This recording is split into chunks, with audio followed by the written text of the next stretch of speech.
Hai.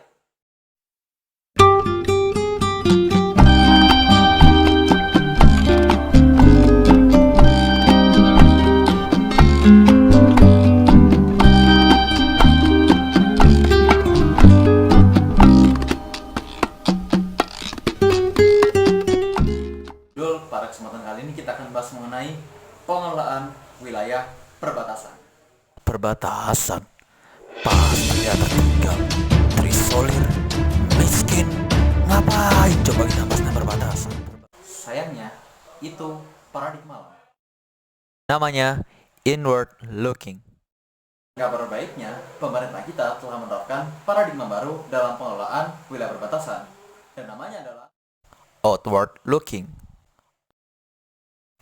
Lewat outward looking, orientasi pengelolaan daerah perbatasan adalah sebagai gerbang aktivitas ekonomi dan perdagangan dengan negara-negara tetangga di sekitar kita.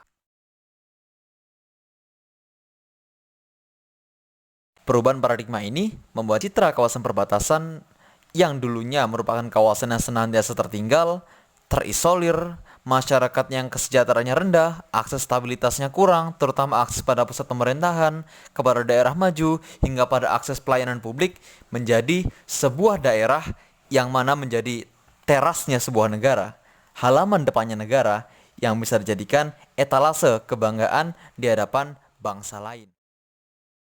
48, Undang-Undang Nomor 43 Tahun 2008, PP Nomor 5 Tahun 2010, Undang-Undang Nomor 27 Tahun 2007, serta Nawacita Nomor 3, Nomor 6, Nomor 7 di RPJM tahun 2015 hingga tahun 2019.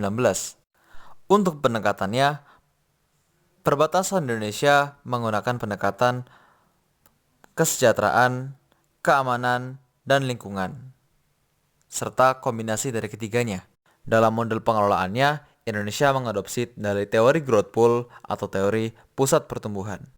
Pusat pertumbuhan di sini yang dimaksud adalah titik atau lokasi prioritas di mana berbagai macam input pembangunan dari berbagai macam sektor yang terkait dikumpulkan menjadi satu secara terpadu di suatu wilayah tertentu sesuai dengan kebutuhan kawasan tersebut.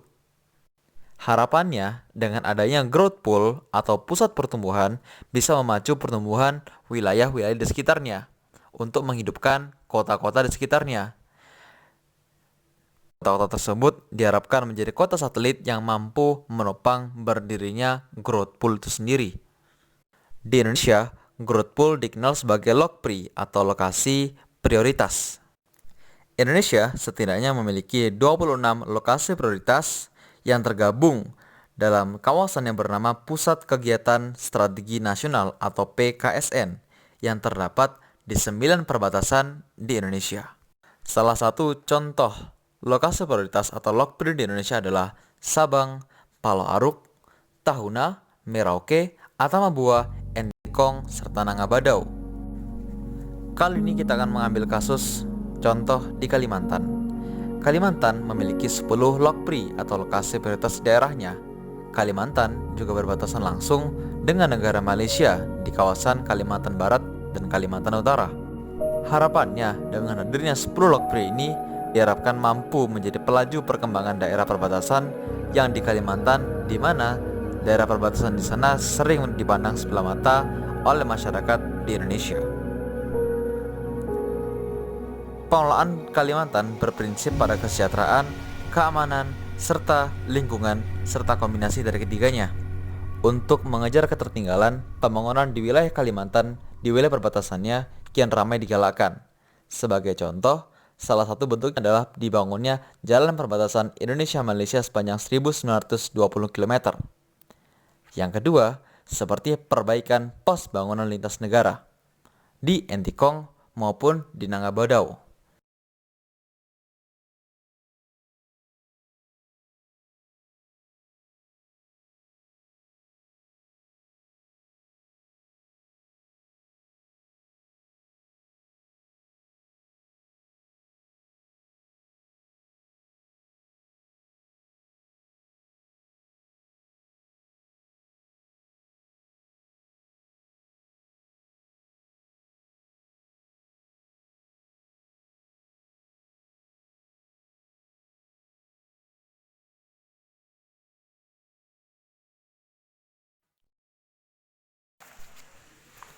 Tapi apa itu cukup?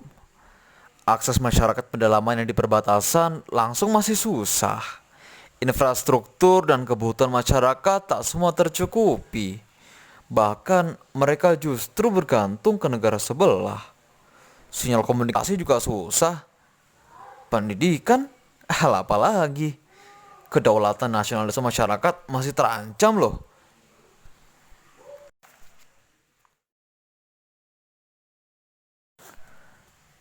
Maka dari itu, pemerintah perlu memperhatikan beberapa poin penting dalam pengelolaan perbatasan di Pulau Kalimantan.